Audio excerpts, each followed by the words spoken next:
Começando por aqui. A gente vai falar na frente de novo da USAID, mas veja como são as coisas, né? Trump, enquanto presidente, isso vai fazer um pouco mais de sentido também ao longo do vídeo, ele não é o mesmo Trump, CEO, né, do grupo Trump, vamos falar assim, né? Um empresário. Porque no mundo privado, enquanto um empresário, um CEO, se o Trump mandou você fazer alguma coisa, você é funcionário dele, você tem que fazer. Se você não fizer, você vai ser demitido. E isso é relativamente fácil. E na administração pública, onde muitas vezes você precisa do legislativo, outras vezes, até quando em tese você pode fazer, você faz, depois vai lá alguém, judicializa, o judiciário joga contra você. Ou então, às vezes, não é nem o judiciário, setores da máquina burocrática, que às vezes você nem sabe que está lhe sabotando. Ou então, que simplesmente não faz e não vai fazer porque são pessoas concursadas, você não vai conseguir demiti-las. São problemas que qualquer questão que envolve política vai acontecer, qualquer liderança vai passar por isso. E você vê que Trump, mesmo com toda a boa vontade, mesmo tendo feito barba, cabelo e bigode, ou seja, fez maioria na Câmara, fez maioria no Senado, tem uma maioria na Suprema Corte, que inclusive já começa a se questionar se realmente é a maioria. Ele foi para cima da USAID, que só faz ajudar, né, e levar a democracia para alguns países, e tá ali um juiz federal bloqueando o desmantelamento da USAID pelo Musk e pelo Doge. Não pode ser dessa forma, veja bem, não, a USAID tem que levar a democracia ao redor do mundo. Mas a turma segue aí, firme e forte, tentando fazer. Nessa situação aqui, o Bukele até falou que os Estados Unidos estão encarando um golpe judicial, via judiciário, vamos falar assim, e o Elon Musk falou 1000%, exatamente isso que está acontecendo. Então você vê que tem algumas coisas que, principalmente, acho que para os brasileiros vão fazer sentido, que você vê que não são restritos, né, coisas que não são restritas ao Brasil. Mas vamos lá. E aqui a gente faz um gancho, voltaremos aqui na quarta parte do nosso dossiê, vamos ver que são um videozinho de 1 minuto, vou dar play em mim mesmo. Tô empolgado hoje, tô empolgado. Vejamos. Olha lá, miserável. No meio das gravações, o Trump assinou mais uma ordem executiva onde ele desclassificou os arquivos do Kennedy. Tudo. E o que é que isso tem a ver com tudo que a gente comentou até agora? Um dos principais documentos que pautaram toda essa série, que é o documento que prova que Van Haslock era um agente da CIA, inclusive o codinome dele era Auraci 1. Esse documento ele foi liberado em 2022, né? Tá aqui, 2022. Pela questão aí, né, da questão do Kennedy, do ato, né, da questão do Kennedy, das gravações do Kennedy de 92. Ou seja, esse documento tá na esteira das questões aí ligadas à questão do Kennedy. Então pode ser que isso daqui que o Trump está fazendo agora possa abrir um novo flanco aí de pesquisas com mais documentos, contando mais sobre a história do Brasil. E aí, para todas as pessoas que chegaram até aqui, eu espero que elas possam, sei lá, olhar para a história do Brasil com outros olhos, vendo que a coisa é mais complexa, é bem mais complexa que parece, bem mais complexa mesmo que parece. Bem mais complexa do que parece. E aí, eu não sei se é porque tem umas configurações, mas aqui, ó. Só para dar um assim, ó. Aqui tá o suficiente, né? Tá vendo aqui que tem um número, né? 2022. Esse documento aqui que prova que o Van Haslocker era um agente da CIA que chefiou o IBAD, que nas eleições de 1962 financiaram com dinheiro internacional 600 deputados estaduais, 250 deputados federais, 12 senadores, 8 governadores. Pouca coisa, né? Pouquíssima coisa. Esse dinheiro também vem grande parte dos Estados Unidos. Então você vê como são as coisas. Não é de hoje que tem aí financiamento, ONGs, etc, tudo mais, pra uma galera do barulho. Não vai achando que esse dinheiro aí cai na mão de um conservador, do bolsonarista da época. Esquece que na época nem isso existia. E esse documento aqui, ele só tornou... Cadê? Aí, foi mal. Tava tentando aqui procurar uma coisa que eu pudesse botar uma forma um pouco maior. Esse documento aqui, ele só veio a público em 2022. este documento só veio a público em 2022. Então, por mais que você tivesse algumas suspeitas na história, né, que você, poxa, leva a crer que o Ivan Haslocker é sim um agente, já tinha certo nisso na imprensa no passado, algumas suspeitas, inclusive dos próprios militares brasileiros, provar mesmo só em 2022. E eu tô falando isso, frisando, repetindo, que é para você olhar para a história e não achar que tudo é uma coisa engessada, que já se descobriu sobre tudo o tempo todo. E se você não tentar olhar as coisas que vão aparecendo, os novos elementos, no contexto, né, não apenas como simples fatos isolados, você não vai conseguir entender as coisas. Porque o mundo é mais complexo, e o mundo não é simplesmente o bem versus mal, apenas dois lados. E cadê? Vamos lá. Aqui, inclusive, aqui é só lembrar, né? Um tweet que eu fiz. Até o último fio de cabelo de Upstage tremeu com essa. Minha Nossa Senhora. Comprou a briga do século e digo vocês uma coisa. Achei documentos sobre a ação da CIA no Brasil quando desclassificaram parte dos arquivos do Kennedy, ou seja, pode ter mais informações sobre o Brasil nisso. Publiquei isso aqui dia 23 de janeiro de 2025 e tá ali. Donald Trump afirmou que seu governo tornará públicas, nesta terça, dia 18, cerca de 80 mil páginas de documentos relacionados à questão da morte do Kennedy. Não necessariamente está ligado a isso, está ligado ao governo dele. E não demorou muito para começarem a aparecer diversos documentos falando sobre o Brasil. Vamos começar por isso daqui, né? Mike Bay, vocês devem conhecer, fez uma postagem falando, ó, tem aqui, ó, 1123 documentos classificados, que já estão aqui, ó, acabaram de ser liberados, tá aqui, ó, no Arquivo Nacional dos Estados Unidos, né? Archives.gov. Aí eu falei, ô, tiver alguém aí, irmão, que trabalha aí com data mining, sabe? Poder aí pegar tudo bonitinho, dar um bizu, procura umas coisas aí, ó, Brasil, Horaci, Hannah Mine. Nesse documento eu fico muito agradecido. E aí apareceu um cara lá nos meus comentários chamado Doc4K falando, esse aqui tem Brasil, mas não entendi o contexto. Pronto. A gente vamos entender, vamos tentar pelo menos, né? Veja só como são as coisas. Tá lá, essa aqui é a primeira página, ali em cima, ó, 2025, release. Ou seja, liberar agora em 2025. É relativo a um programa psicológico, né? Questões psicológicas.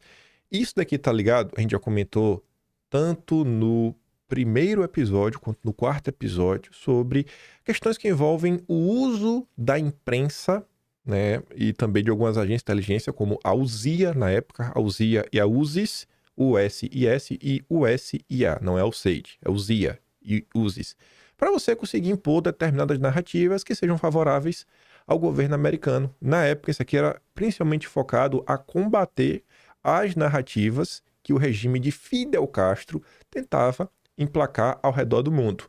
Quem é que estava falando a verdade? Aí é uma questão ainda mais complexa. Fidel Castro estava vindo falar a verdade ou estava vindo fazer propaganda? Os Estados Unidos estavam vindo falar a verdade ou também fazer propaganda do lado deles? Tá lá. Aqui tá em inglês, né? Tudo bonitinho. Se você quiser, você pode pegar lá, dar uma lida. Já vamos aqui para tradução bem bonitinha. Assunto: Subcomissão de Programas Psicológicos Cuba. Uma reunião do Subcomitê Interdepartamental Programas Psicológicos sobre Assuntos Cubanos foi convocado na sala 7.519, New State, às 2h30 da tarde, 30 de dezembro de 63. A pauta da reunião não foi pré-anunciada. Estavam presentes do Estado o presidente Boulder, Sylvester e Montenegro. Da CIA estava o Tilton e Holloway. Da USIA, o Murphy. Você tinha gente da CIA e tinha gente da USIA. Que no Brasil, a gente comenta sobre o caso do Cubelos e... Qual foi outro caso? Foi outro caso do Zalaia. Zalaia, tá no primeiro episódio. 2 casos aí que tiveram que a USIA faz parte deles. Foram discutidos os seguintes tópicos. Reunião da CUTAL.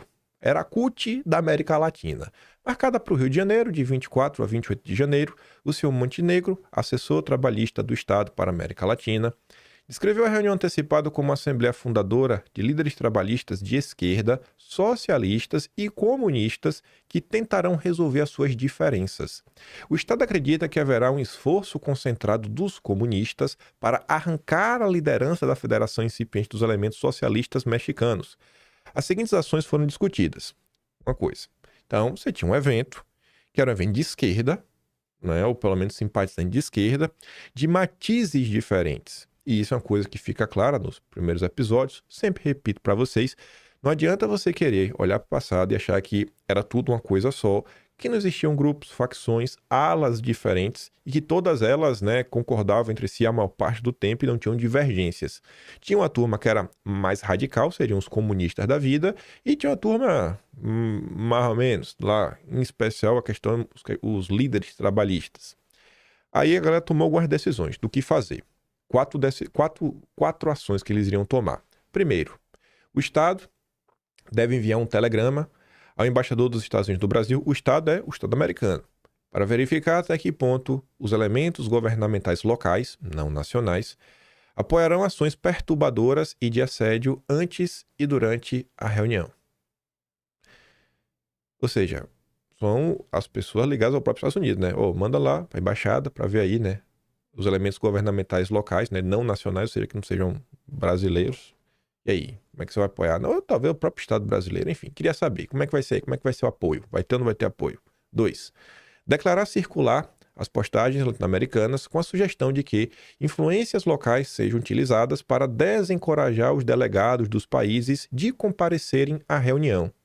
Esse item 2 é bem curioso. Quando a gente observa o ano de 2021 e 2022, especial, né? Você vê lá Bolsonaro, ele tinha algumas pautas, inclusive sobre mais segurança durante as eleições. Aí Bolsonaro fez uma reunião. Os anos foram se passando e muita gente acabou descobrindo que aquela reunião que Bolsonaro fez, para tentar mostrar algumas coisas, né? Falar, cara, talvez a gente tem algumas coisas que podem ser melhoradas. E muita gente chegou naquela reunião já com briefing, né? De que, cara, não vá, tenta esvaziar, não participe. Se for lá, já saiba que Bolsonaro está errado. Você vê que a galera tá sempre de olho no que está acontecendo. Eles têm os interesses deles. Se nessa época aqui era nobre, vou fazer como eu fiz nos 4 episódios. Fica ao seu julgamento. Mas que o Brasil tem sempre alguém se mexendo para um lado e para o outro, não tem nem o que falar. Terceiro, a UZIA considerará transmissões da VOA para a América Latina a fim de explorar denúncias sobre as condições de trabalho em Cuba, Alemanha Oriental e a China comunista. Tá ali, ó. A UZIA vai colocar. Isso a gente também abordou amplamente primeiro e quarto episódio, né, dos dossiês. E olha o último. A CIA continuará... eles chamam de black propaganda. Seria, né, bem para falar, um negócio assim meio... Não seria ilegal também, né? Assim... Um negócio não convencional. A CIA continuará com as operações não convencionais no Brasil, o que sugere adiamento da reunião. A gente vai continuar aqui fazendo nossa propaganda do nosso jeitinho. Então a galera tá aqui no Brasil. Quando você fala de 2022 não era Bolsonaro, eles também vieram aqui no Brasil, né? Então, a turma tá aí há muito tempo. Eles ainda estão aqui. Outro documento que vem na sequência e mostra que o Brasil basicamente viveu o palco de uma batalha entre a CIA versus a KGB, os cubanos e a turma lá da China. Vamos botar, né, esses três, vamos esses 2 blocos. Arquivos JFK. Comunicações da CIA revelam planos de treinamento secretos em São Paulo. Esse documento foi revelado parcialmente. Um telegrama da CIA de dezembro de 63 descreve uma viagem clandestina a São Paulo, ligada a uma operação secreta de treinamento. O documento menciona preparativos de viagem, né, e um briefing de treinamento, embora algumas seções permaneçam redigidas. O briefing provavelmente se refere a operações altamente confidenciais que exigem protocolos de segurança rígidos. Notavelmente, as atividades de treinamento no Brasil estavam conectadas a objetivos estratégicos mais amplos do governo dos Estados Unidos durante a Guerra Fria, particularmente no que diz respeito aos esforços anti-Fidel Castro e ao envolvimento latino-americano. A extensão total da operação permanece parcialmente obscurecida devido a redações confidenciais. Fonte, arquivo JFK, tá lá o número do protocolo para você achar. O Mário Naufal, jornalista aí, direto fazendo até Space com o próprio Elon Musk. Ele até fez, acho que um com o próprio Bolsonaro. Não foi com o Bolsonaro, foi com o Eduardo. Ela participou, conversou lá, falou um monte de coisa. Tá ali. A agência, de onde partiu, né? A agência da CIA, mandou para JM Wave. Na hora que eu vi, eu falei, opa, eu conheço isso. Esse nome já apareceu nos nossos dossiês. Essa sigla é um acrônimo, né? um código. Está criptografado. Data do 14 de dezembro de 63. O documento não diz realmente muita coisa, como está ali a questão, mas só falou, não, o Alexander Shetton, ele vai chegar em São Paulo aí, sabe, para fazer uma viagem, e vai falando que vem pro treinamento. Mas que treinamento é? É treinamento aí. Os detalhes você realmente não sabe. Mas ia rolar, a CIA, né, tava focada em dar algum tipo de treinamento. Contra o quê? A gente não vai saber. Quando você olha essa questão do JM Wave, a gente já tinha comentado, esse site aqui ele se dedica a analisar esses documentos da CIA. Mary Ferrer Foundation, JM, né? Vai ter várias coisas debaixo da sigla JM. JM Wave é a estação da CIA em Miami.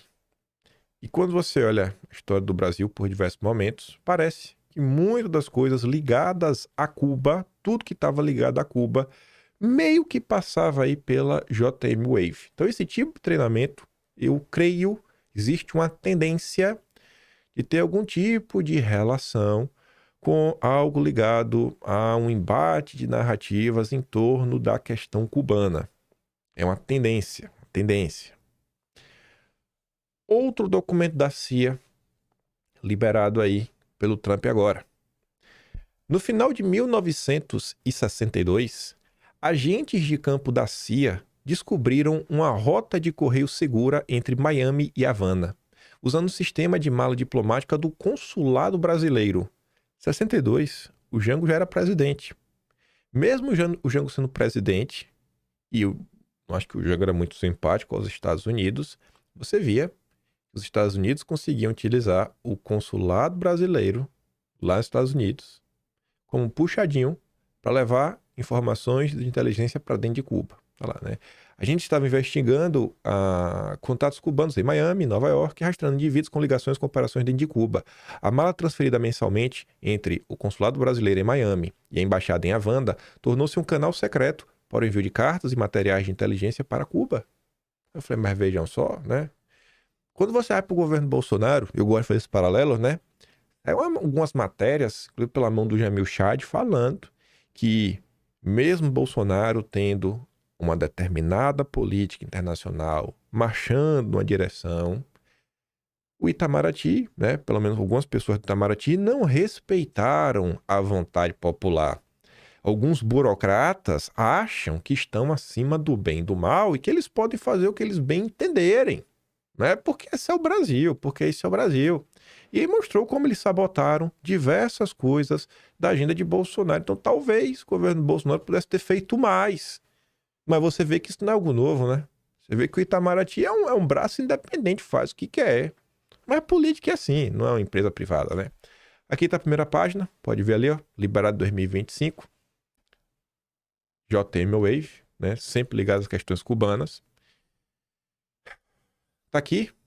Tá meio ruim de ler, mas eu fico surpreso hoje em dia com a tecnologia. Botei no tradutor, ele conseguiu traduzir bonitinho. E vamos dar uma olhada. Cheio de siglas. E vamos ver depois também o que são essas siglas.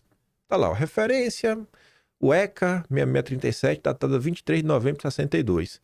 Os esforços da Ancutler-1 durante o período do relatório foram direcionados para apoiar a Operação Anfauna e desenvolver novas operações Kutub.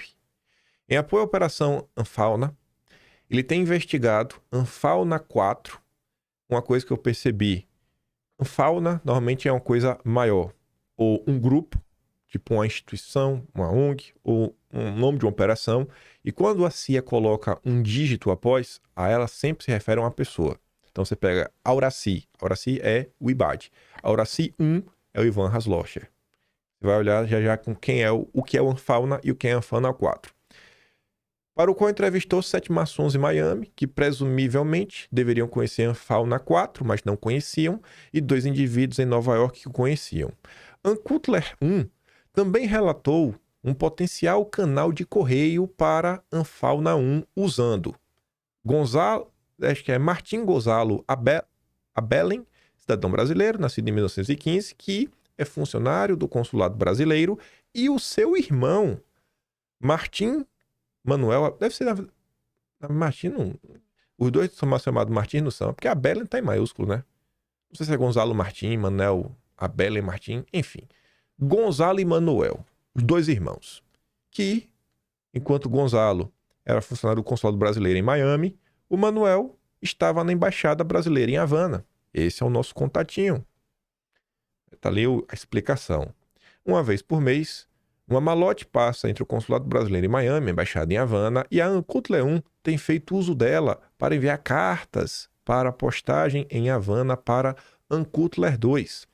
Os dois irmãos Abelen são amigos pessoais da Ancutler 1 e da Ancutler 2. Mas a Ancutler 1 não acredita que eles ainda estariam dispostos a carregar ou enviar qualquer material óbvio de espionagem.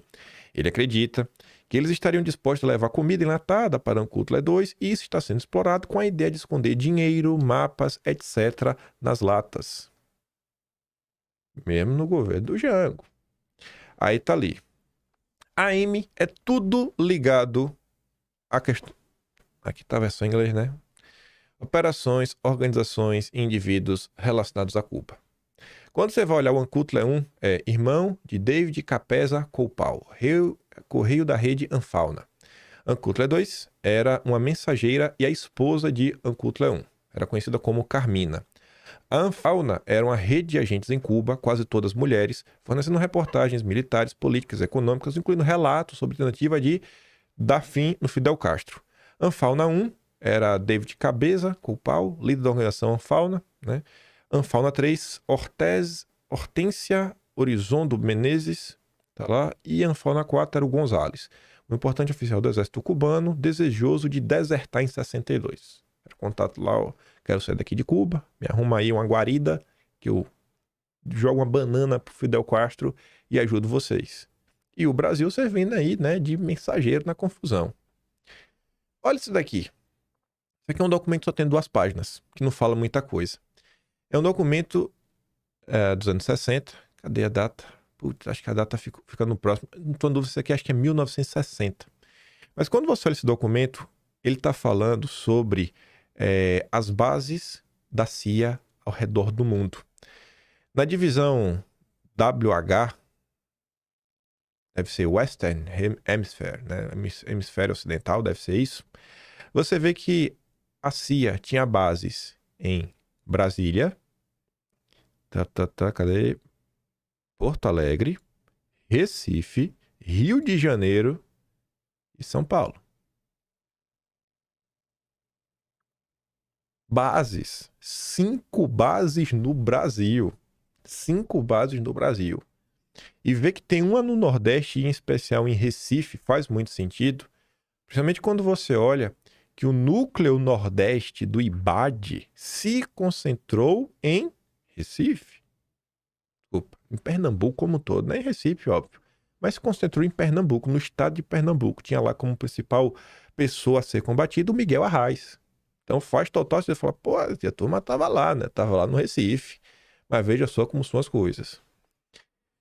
Enfim, isso é o que tem formalmente da CIA no Brasil.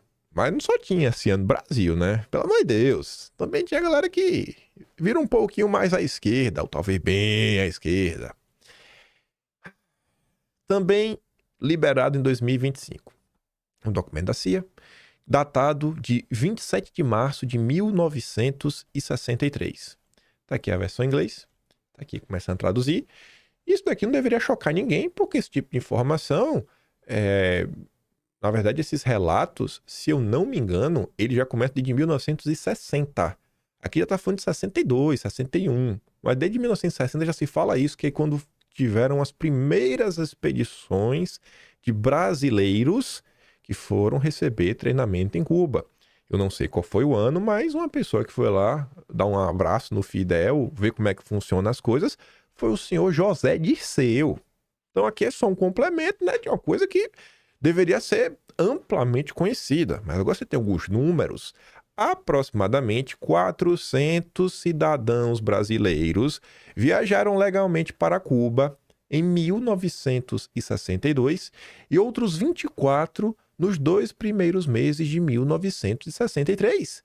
Acredita-se que um total de cerca de 50 brasileiros receberam um treinamento específico de guerrilha em Cuba, começando com um contingente de 12 homens em julho e agosto de 1961. Sabemos de 19 brasileiros especificamente. Um oficial desertor do exército cubano, que afirma ter administrado uma base para treinamento de guerrilha, relata que 37 brasileiros fizeram cursos lá em um momento que não coincide com os 19 casos em nossos registros. Pelo menos 4 dos estagiários de guerrilha no continente original de 12 estavam conectados aos campos de treinamento de guerrilha das ligas camponesas brasileiras, expostos pelos documentos do acidente aéreo da Varig. Pelo menos 6 desses campos foram estabelecidos e cada um deveria ter 30 homens, pelo menos, um líder treinado em Cuba. Sabe-se que apenas os estagiários cubanos foi preso. No total, houve apenas 3 prisões, embora 24 mandados adicionais tenham sido emitidos. Aí, continuou o documento para mostrar o seguinte. 4. Brasileiros em posições de influência, que se sabe terem recebido treinamento em Cuba, incluem Clodomiro dos Santos Moraes, número 2, nas ligas camponesas e principal agente na criação dos campos de treinamento, ainda preso. Joaquim Ferreira, Pedro Mota Barros, Rivadiva Braz de Oliveira e Amaro Luiz de Carvalho, que são dirigentes da Liga Camponesa. Ferreira advogado, foi economista da Sudene, Agência de Desenvolvimento para o Nordeste Empobrecido.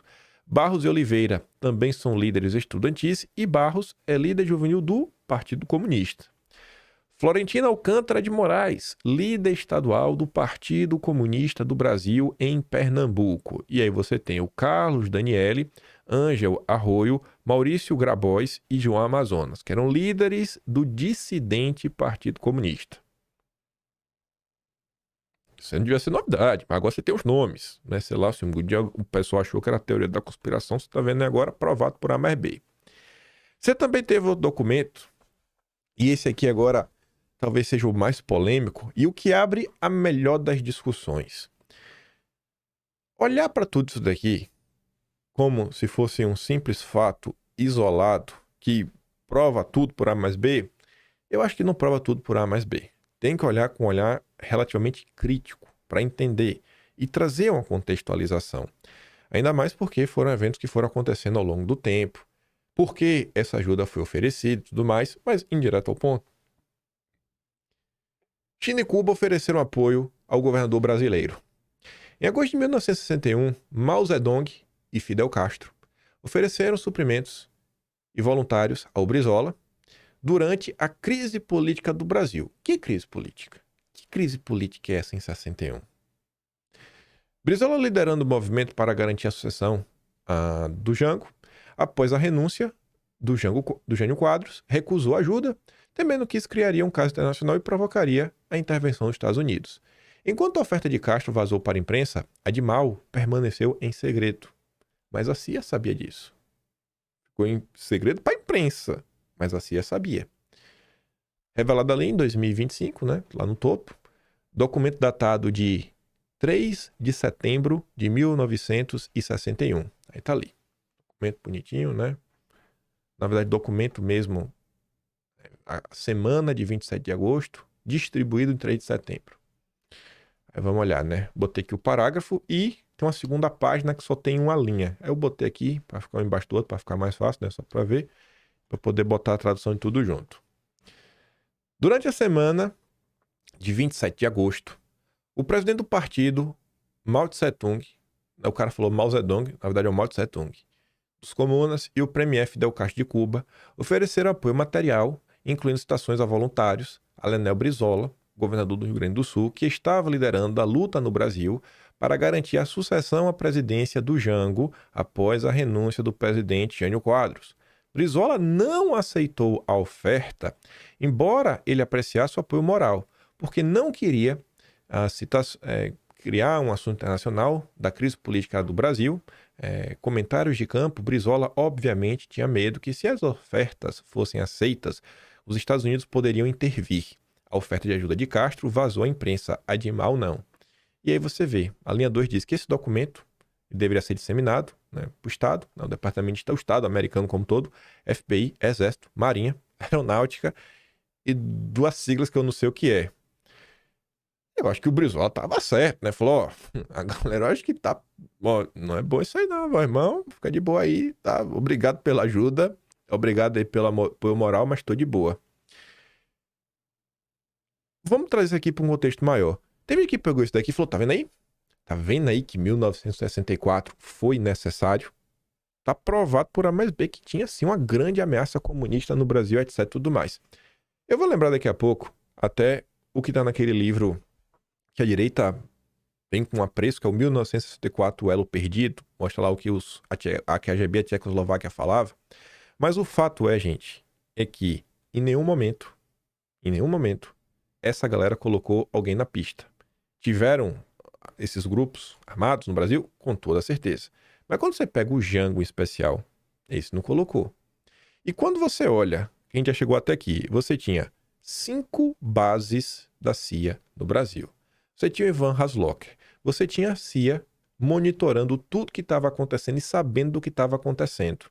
Então, o que estava acontecendo no Brasil naquele momento era um choque entre dois lados. De um lado, você tinha os interesses da CIA, junto com os interesses do que hoje no Brasil se chama dessa elite oligárquica, o establishment brasileiro, o mesmo establishment brasileiro de hoje também estava naquela época o mesmo, sem tirar nem pôr. O mesmo. A gente vai ver até algumas figuras que estão aí até hoje.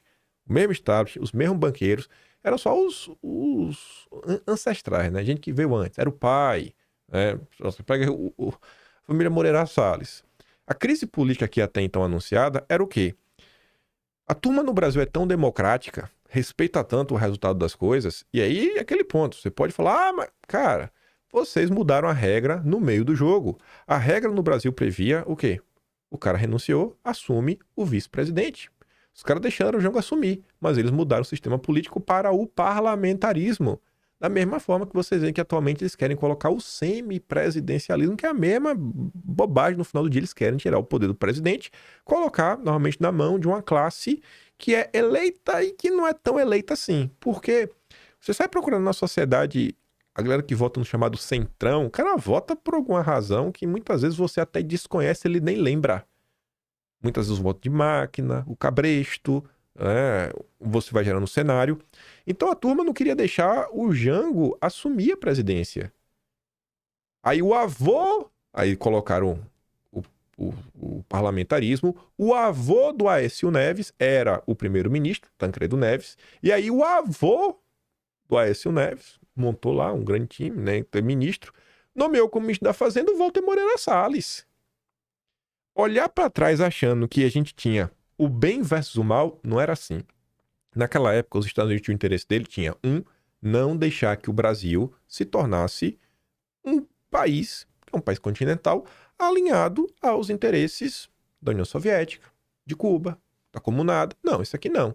Esse era um dos interesses, não o único.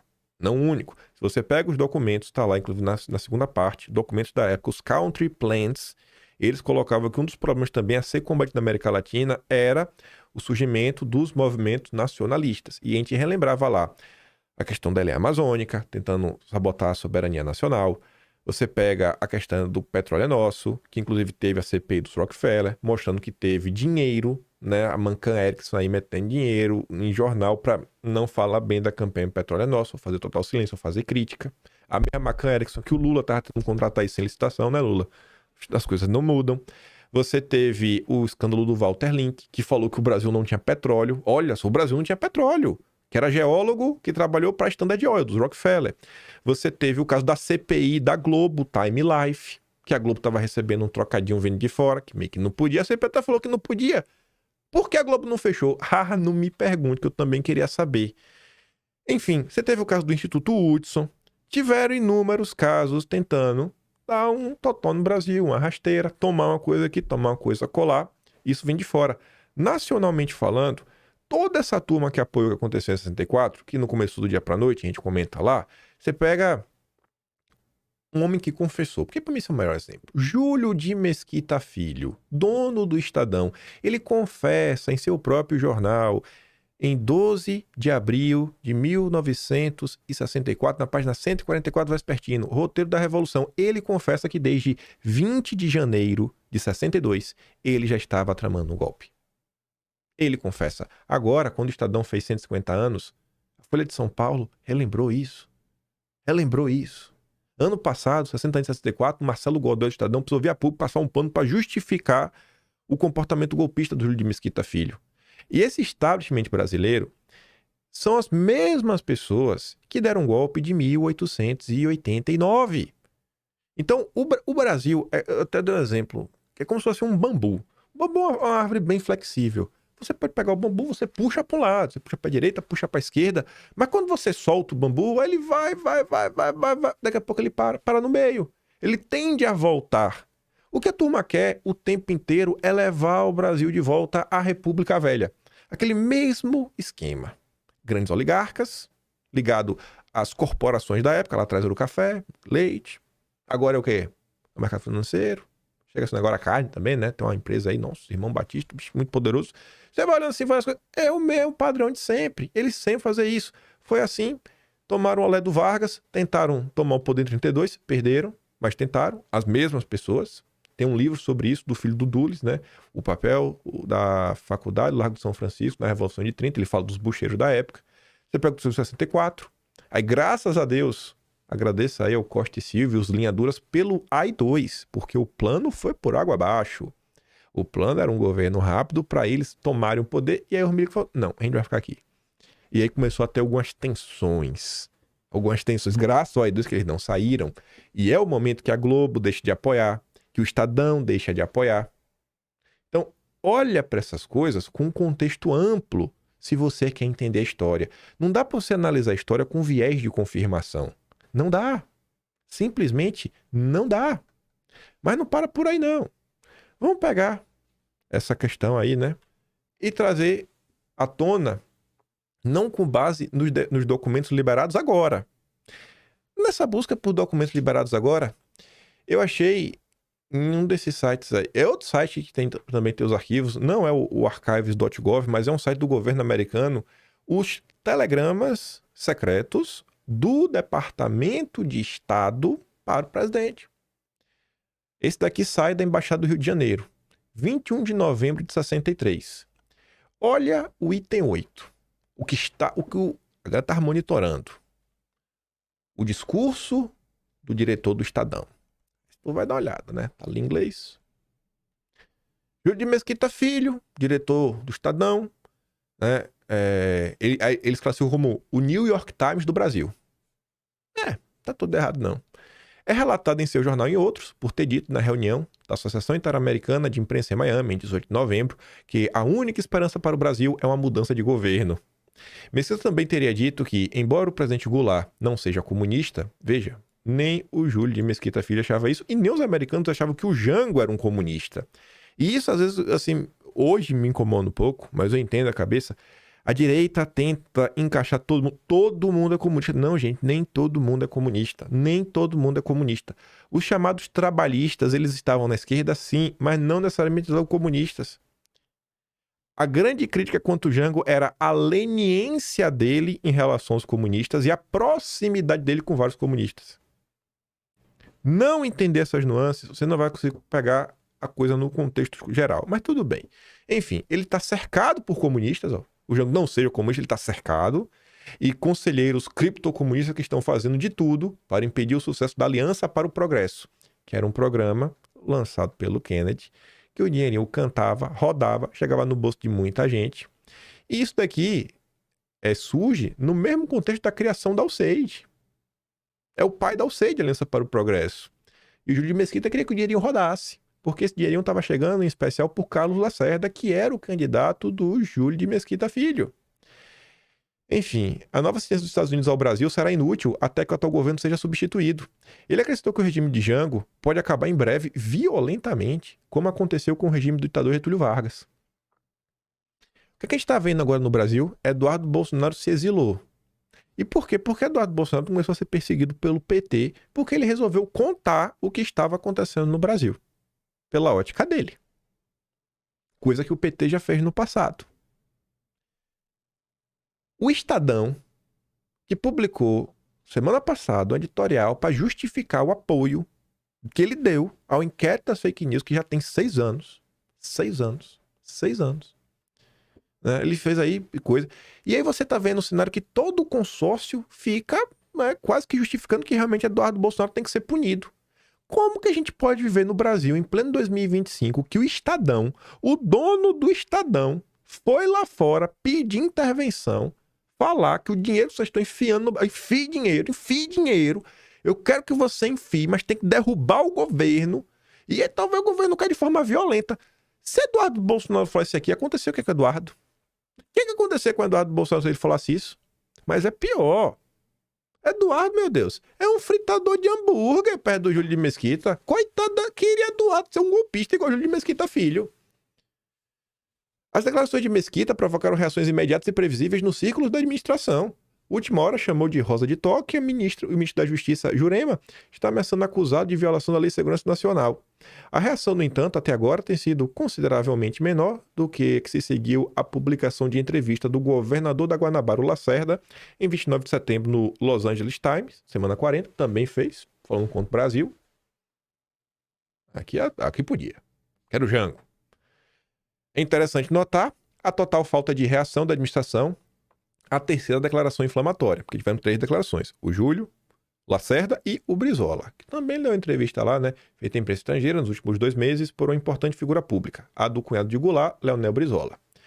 Aí você vai dar uma olhada. 24 a 30 de novembro, aqui já é repercussão. O que os Estados Unidos estavam comentando foi noticiado no Brasil. O Mesquitão, ele contou, você vê, o cara sabia exatamente o que ia acontecer. Disse o Júlio de Mesquita que o Goulart vai ser derrubado em breve, que a deposição do Goulart poderá ser violenta, tal como foi o Vargas. Adiantou que a situação nacional é de tal forma grave que ele, em realidade, não devia ter abandonado o Brasil nos momentos, era iminente. Vai ter um relatório dos Estados Unidos falando isso daí, ó, o golpe é iminente, nesse mesmo período de novembro. Depois do presidente, os brasileiros estarão numa situação em que até as liberdades mais comuns poderão perder. Não é ditadura, levezinha. Porque o país não poderá sair da situação e passar imediatamente uma etapa constitucional.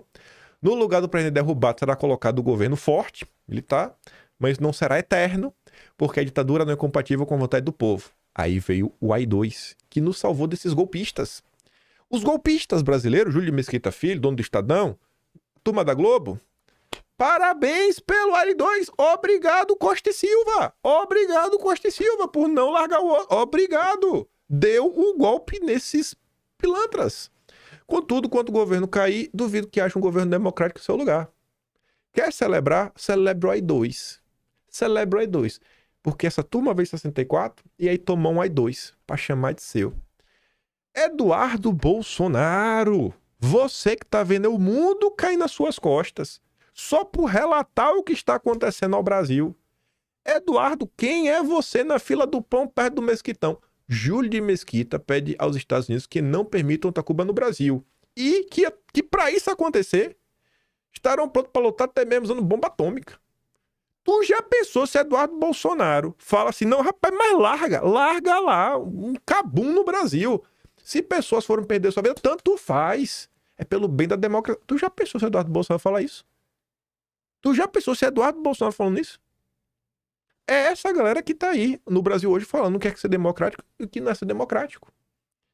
Muito surpreendia o escasso interesse dos Estados Unidos pela grave situação no Brasil, onde frisou o Goulart está cometendo o grave erro de planejar um golpe com a ajuda dos comunistas, né? Confia no Júlio de Mesquita Filho. Golpista é ele, viu, irmão? Botar a vida de brasileiro em risco. Aí você vê aqui, ó, um relato que corrobora o que eu falei, que não dá pra olhar aquela questão de 61 e falar, tá vendo aí? Rapaz, olha lá, o João comunista. Não é porque uma ajuda foi oferecida que tá justificado, faz e acontece. É não entender o contexto da época. Quer uma classificação do que aconteceu? Chame de golpe militar empresarial transnacional. Sendo que a força mais fraca era os militares. Não à toa foram o espantalho, que ficou pintado, sendo que os militares foram uma parte da administração pública. Quando você olha os civis que fizeram parte do governo, ninguém fala mal deles. Você já viu alguém falando mal do Roberto Campos? Pelo contrário, né? Você já viu alguém falando mal do ministro da Educação da época? Que assinou o acordo do Mercosul? Tu nem sabe quem é. Tu já viu alguém falando mal do Jorge Melo Flores? Do Bulhões? Lucas Lopes? De toda a turma ali do núcleo financeiro, monetário, econômico, que fez todas essas mudanças, né, na legislação financeira brasileira, criou o Banco Central. Já viu alguém falando alguma coisa? As críticas ficam restritas aos militares. É o espantalho, é o elo fraco. Goulart tolerou a expansão do comunismo, diz relatório do Departamento de Estado. Em relatório dirigido à Comissão de Relações Exteriores da Câmara dos Representantes, ontem divulgado, o departamento disse que, em certos momentos, o conflito na América Latina parece pender a favor dos comunistas, mas que, de modo geral, o mundo livre está triunfando. A crítica ao governo Jango e ao seu predecessor, Jânio Quadros, foi inusitadamente forte. Segundo documentos, os comunistas lograram triunfos significativos no Brasil, sendo tolerado pelo Jango a influência dos comunistas e dos extremistas de esquerda nos meios sindicais, agrários, estudantis, bem como nas forças armadas e outros setores. Essa era a principal crítica. Aí você pega esse documento. Esse foi revelado ontem. Esse é de ontem. Ele corrobora. Esse daqui é da CIA. O outro é um departamento de Estado, ali, embaixada. Esse é da CIA mesmo. Esse é o da inteligência. Tá ali. Para o presidente, top secret. Super secreto. Brasil. O perigo de um golpe imediato contra o regime de Goulart diminuiu com a decisão do comandante do 2º Exército, general Bevilacqua, de não se juntar aos conspiradores do golpe.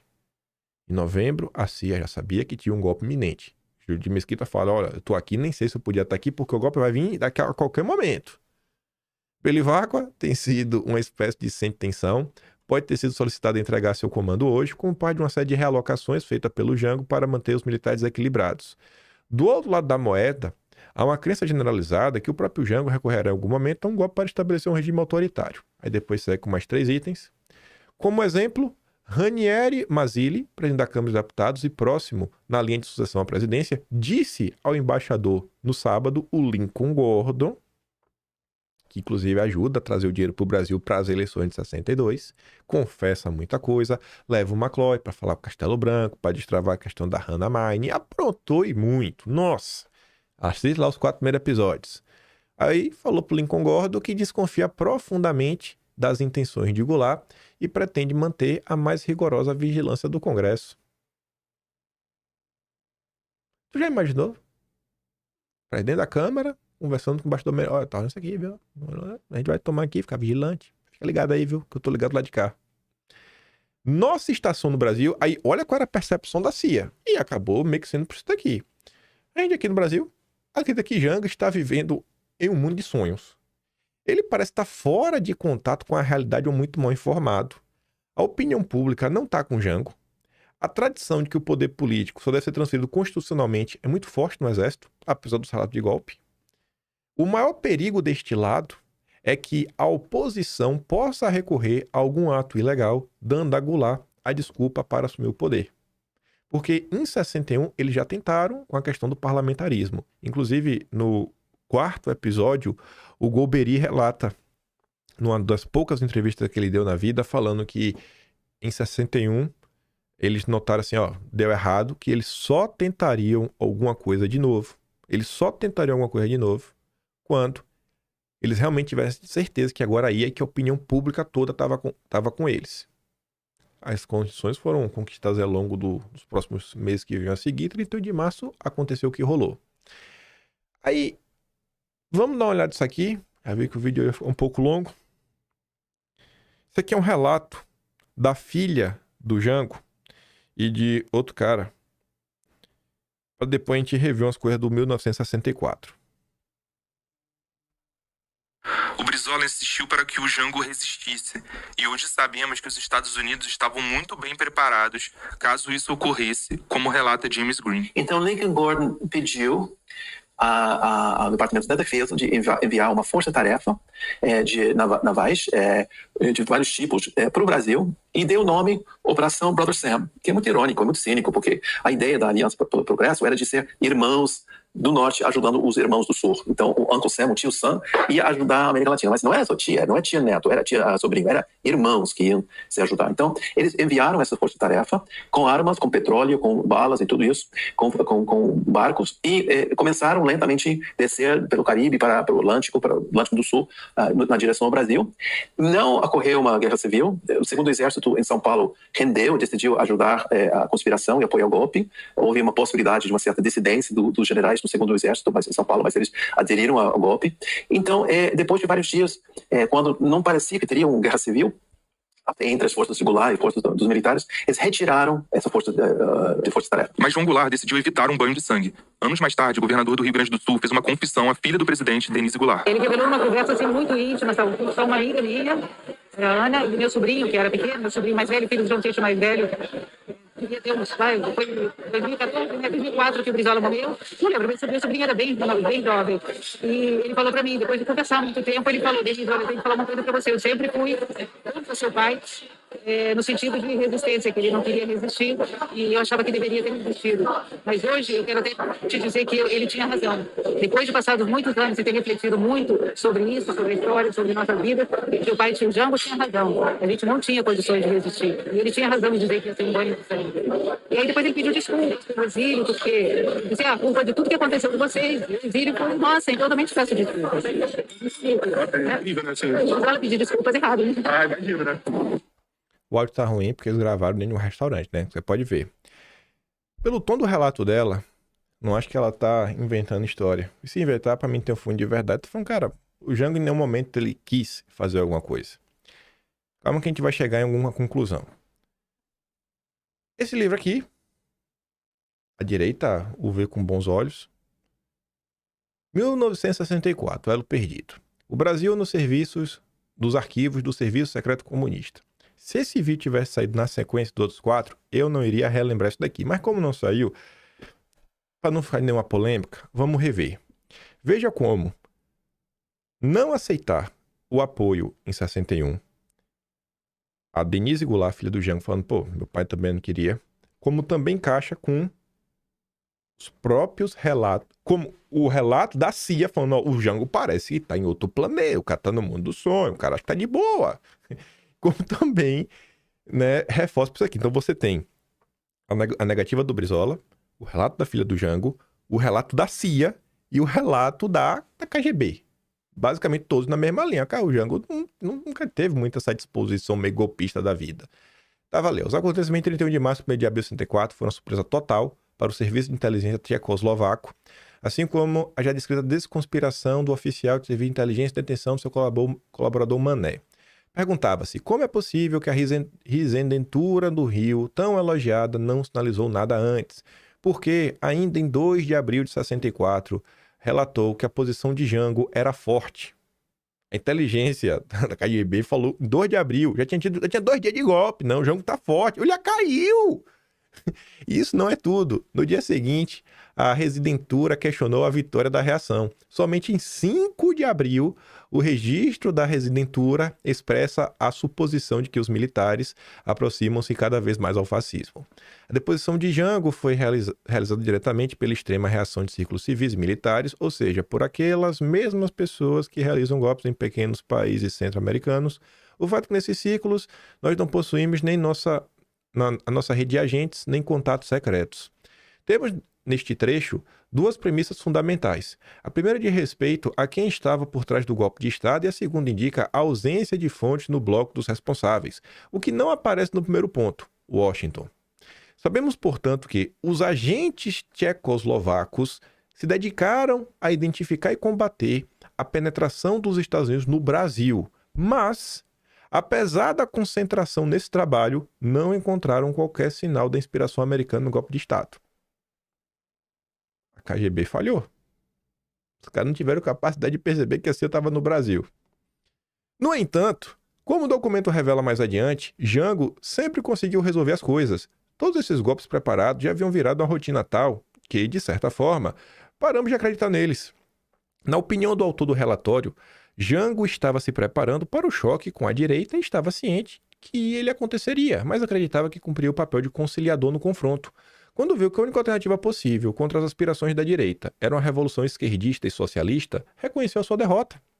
Apenas isso pode explicar a hesitação do presidente que, segundo o capitão do serviço de espionagem, não pôs em jogo todas as forças que podiam defendê-lo. Até mesmo o mais forte dos exércitos, sem um líder que haja de forma decisiva, não possui nenhum valor, conclui o espião. Jango não usou da mobilização dos sindicatos, sargentos, marinheiros, forças nacionalistas no exército, pois temia que uma força como essa, posta em movimento, poderia dar partida à revolução socialista. Corrobora um pouco com o que a filha dele falou, né? Relatos.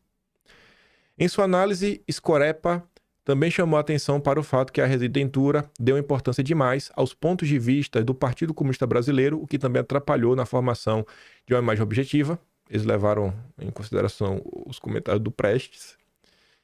Ao que parece, nos acontecimentos, o próprio Prestes estava convencido que o presidente venceria a reação.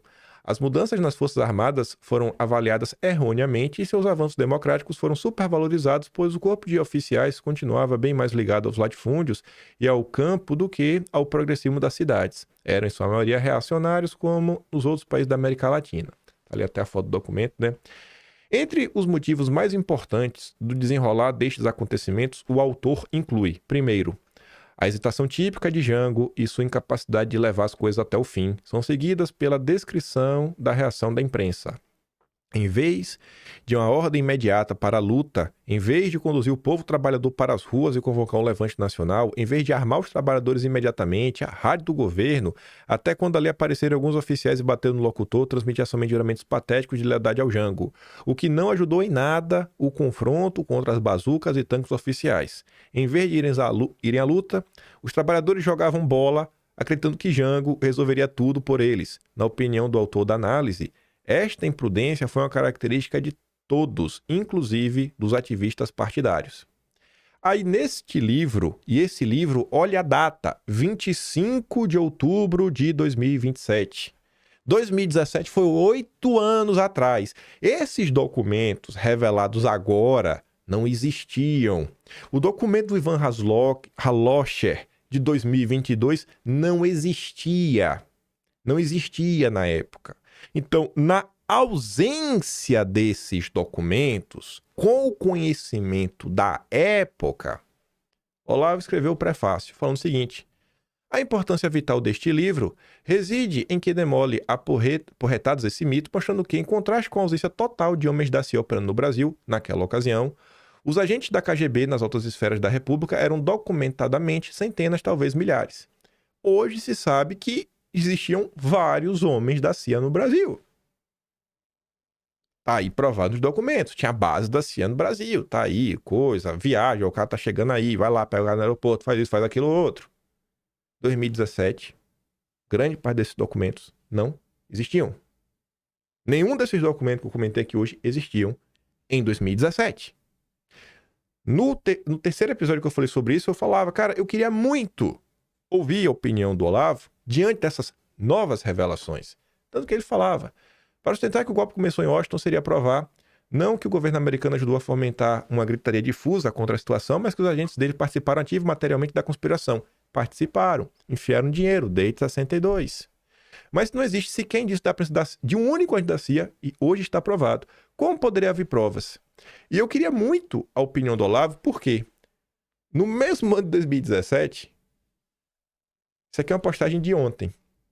Tava o cara lá, ó. Parabéns a toda a galinha da verde, olavistas, por estarem ao lado errado da história dos anos 60, com aquela história de ameaça comunista. Tínhamos palpavelmente uma ameaça da CIA. Mas em 11 de janeiro de 2017 já tava lá, Olavo, ó. A CIA tem que ser fechada. Essa porcaria tem que ser fechada. E aí? Eu queria que você fechasse.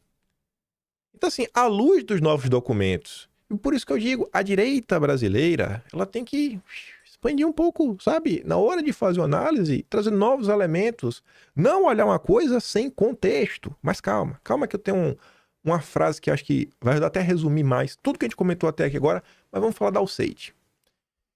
Isso aqui eu acabei achando ontem. Isso aqui não é revelação de agora do Trump, mas um telegrama, era confidencial, datado de 1º de julho de 1963. Na verdade, datado de 27 de junho. Não sei porque aqui tá 1º de julho, né? Deve ser, sei lá, a data que foi remetido. Mas aqui tá 27 de junho. E aqui tá 1º de julho de novo, né? Então, foi final de junho, início de julho. Tem aqui várias coisas que estavam acontecendo, né? O que tá nesse documento. E tem o item 7. Alceide sob ataque. Eu falei, oi, que história é essa, rapaz? Vamos dar uma olhada nisso daqui. Parece até que a gente tá vivendo 2025 de novo. Ali, né? Vamos pra tradução. Acordos estatais da Alceide sob ataque. O ministro da Justiça, Abelardo Jurema, declarou que está preparando um decreto para disciplinar a ajuda externa, exigindo que ela venha por meio do governo federal. Esta declaração segue a agitação contínua de Miguel Arraes e outros contra supostas negociações diretas entre os Estados Unidos e os governos estaduais e municipais com fins políticos para contornar o governo federal. Que eu falo, ó, o dinheiro não pode vir direto dos Estados Unidos para a prefeitura. Não pode vir direto da prefeitura para o governo do estado. Tem que passar, pode vir pelo governo federal. Temos que dar organizado nesse meio de campo. 2025 a gente está vendo agora, né? Eu acho que agora vai andar com o Felipe Barros à frente da CREDEM, Comissão de Relações Exteriores e Defesa, um projeto de lei para dar enquadro, não só no dinheiro que chega para as ONGs, como também dinheiro que vem de outros países. E um dos pontos que o Felipe Barros coloca no seu projeto de lei é que, a depender dos valores, né, você tem uma cota anual sem salários mínimos, que não é muito lá dessas coisas, mas passar disso daí, vai ter que ter um parecer do Ministério da Justiça e Segurança Pública, justificando por que esse dinheiro é importante e que é um dinheiro legal. E caso esse dinheiro depois se descubra que não foi legal, que foi para alguma sacanagem, pode incorrer em crime de responsabilidade, ou seja, justificativa para impeachment. Então talvez o ministro vai pensar 2 vezes antes de deixar o dinheiro entrar. Antes de deixar o dinheiro entrar no Brasil. É uma das coisas. Você tentar coibir. Aí você vê que na época a turma também estava preocupada com o dinheiro da Alceide. Refletindo sua preocupação com essa questão, o governador Carlos Lacerda discursou em um almoço na Câmara de Comércio Americana em 26 de junho sobre o tópico de ajuda externa. Por quê? Porque o Lacerda recebia dinheiro. Porque o IBAD não só enfiou campanha no Lacerda, mas até comprou jornal. Olha lá o 4º episódio do Talarico. Vai lá ver o Talarico. Assim, é umas coisas que eu fico assim, em pleno 2025, tem gente que ainda acha que o Carlos Lacerda era um expoente da direita da época. Minha Nossa Senhora. Declarando sua preocupação com a crescente confusão quanto à distribuição de ajuda no Brasil e acusações de favoritismo à Guanabara pela AFP, que eu acho que é a empresa de mídia que está aí até os dias atuais, né? Um gigante da imprensa internacional. Lacerda destacou que toda ajuda recebida pelo país devia ser examinada, revisada, aprovada por órgãos federais competentes e os recebimentos da ajuda Guanabara foram precedidos por solicitações do Estado para projetos razoáveis, dignos de aprovação. Ele não queria deixar de receber dinheiro. Aí tá ali, né? O comentário. A base factual dos argumentos é que a assistência foi condicionada à aprovação específica do governo federal, mesmo quando alguma outra agência governamental ou privada também pode estar envolvida. A embaixada acredita que a real intenção do movimento patrocinado por Jurema é bloquear qualquer iniciação de ação da Alceide por estados individuais e eliminar o lucro político acumulado pelos governadores, especialmente os que são oposição ao Jango, que lidaram diretamente com os Estados Unidos e outros doadores de ajuda. Eu acho que não está de todo errado. O ponto é que você não pode olhar a coisa como mocinho e vilão. Mocinho e vilão, mocinho e vilão. Para de olhar para essa galera achando que são a direita, os conservadores, que vocês olham nos dias atuais. Aí, para dar aqui um exemplo que a gente está falando da Alceide, só para a gente lembrar, quando o governo, os militares aí entram em campo, quem é nomeado para ser ministro da Educação é o Flávio Suplicy de Lacerda. É ele que fecha o acordo do Mercosur. E quando você vai olhar, a gente comentou isso aqui em episódios anteriores, os IPEsianos no Poder, que é um artigo publicado, tem a lista das pessoas do IPES, inclusive o núcleo de inteligência do IPES, é o que vira o SNI, porque o Golbery era do IPES. Todas essas pessoas aqui fizeram parte do governo e você não vê a imprensa falando ai dessas pessoas. Para a imprensa brasileira, golpista, ditador, é Figueiredo, Costa e Silva, Médici, Geisel. Aqui não. Aqui não. Aqui são vítimas da sociedade. Aqui são democratas. Ou você é democrata ou você aceita fazer parte de um governo ditador. Foi um golpe empresarial militar transnacional. A força mais fraca eram os militares. Tanto que viraram bucha de canhão, espantalho, joga ali e finge que foram os militares no poder. Não foram os militares no poder. Foi essa turma aqui, ó. Todo mundo do IPS. Todo mundo do IPS. Inclusive ali o seu falso Priscílio Lacerda.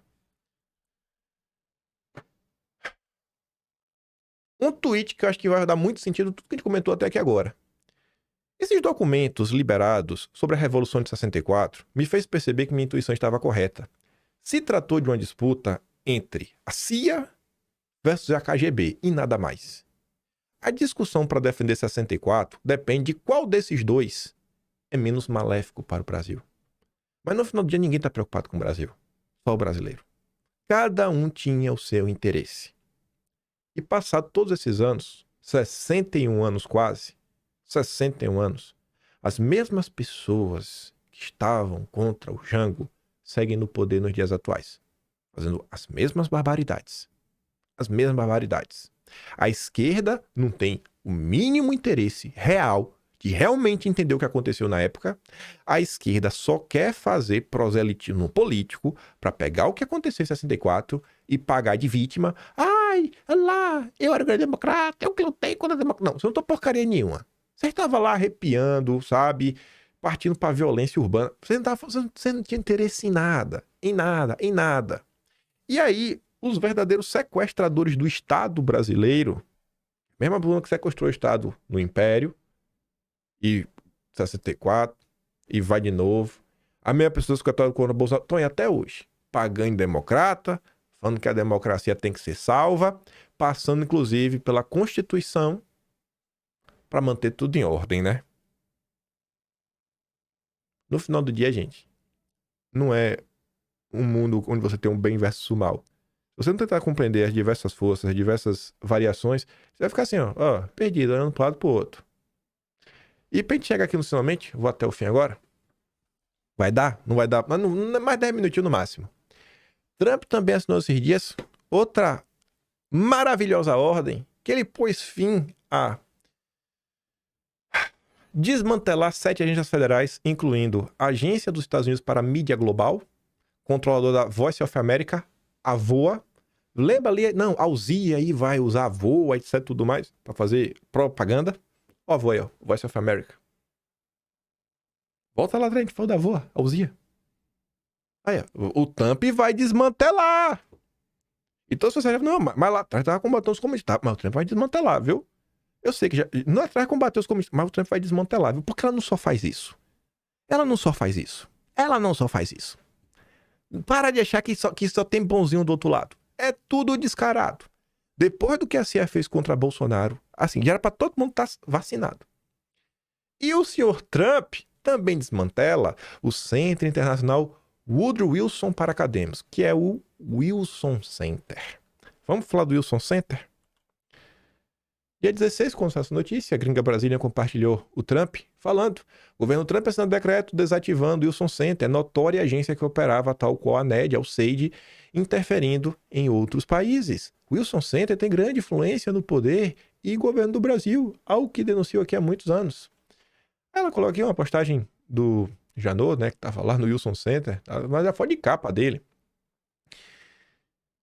O ministro do CGU tuitando de boas que passou o dia no Wilson Center, agência do governo dos Estados Unidos, que não é só vinculada, né? Ela faz parte do governo dos Estados Unidos. Aí tá lá, ó. Na tarde de ontem estive no Instituto Brasileiro, né? Do Wilson Center para apresentar e bater as agendas do Brasil. É bobagem. Notei também que o Wilson Center é uma agência do governo dos Estados Unidos. Estão muito animados com esses 100 dias de governo Lula. Mas bom mesmo é essa daqui, ó. Bom mesmo é essa. Primeiro dia em Washington, em agenda bilateral com Ilan Goldjafem, presidente do BID, e evento sobre finanças sustentáveis no Wilson Center, organizado pelo Brasil Institute pela Secretaria de Assuntos Internacionais do Ministério da Fazenda. Lá tava a Haddad, rapaz, para apresentar seu pacote aí de finanças sustentáveis, transição energética. Olha lá, a Haddad apresenta seu plano econômico de economia verde. Lá vai, economia verde, agenda SG do governo Lula. Tá lá. O Wilson Center é parceiro do lobby do Guilherme Leal para promover a agenda do clima no Brasil, que foi candidato, né, na chapa da Marina, para ser vice dela. O governo Lula nomeou Raoni Rajão para a Secretaria de Demarcação de Terras. O Raoni é pensador do Wilson Center.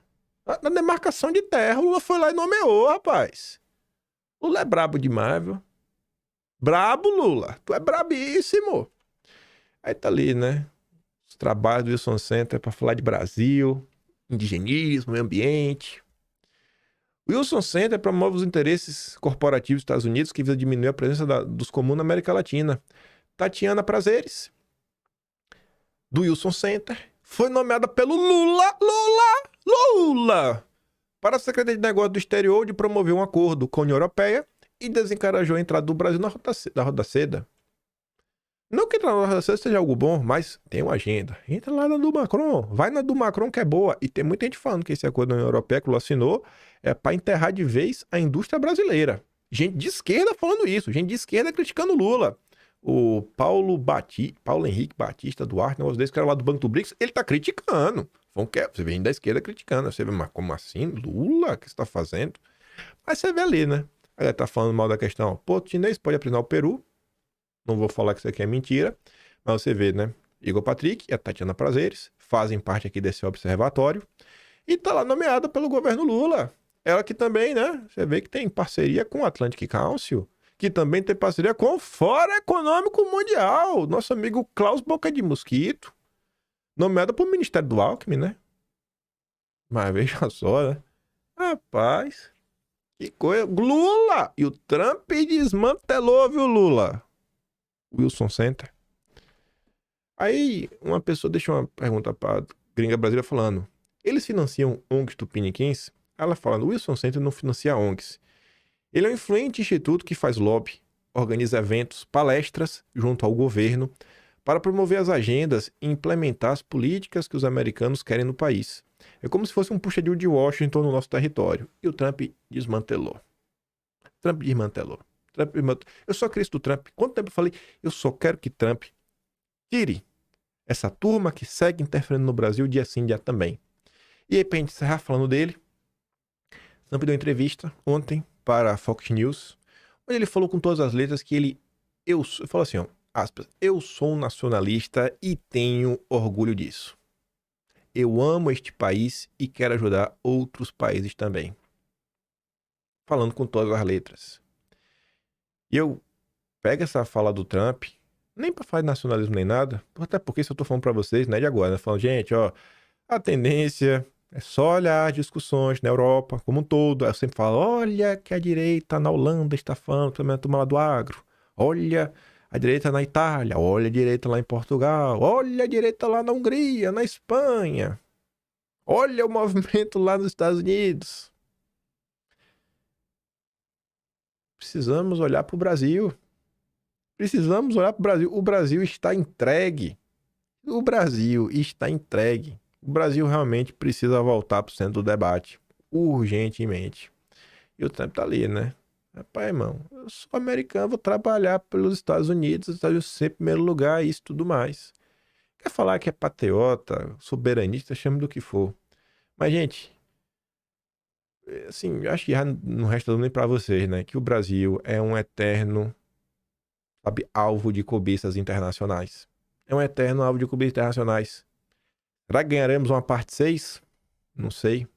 Talvez sim, talvez não. A tendência é que a gente continue descobrindo, né, cada vez mais coisas. Não olhe pro passado achando que era o bem versus o mal. Hoje vocês conseguem ver, por exemplo, se o Jorge Soros fizer alguma coisa contra o Putin, vocês vão achar que o Soros virou direita? Que o Soros é gente boa? Que agora dá pra confiar no Soros?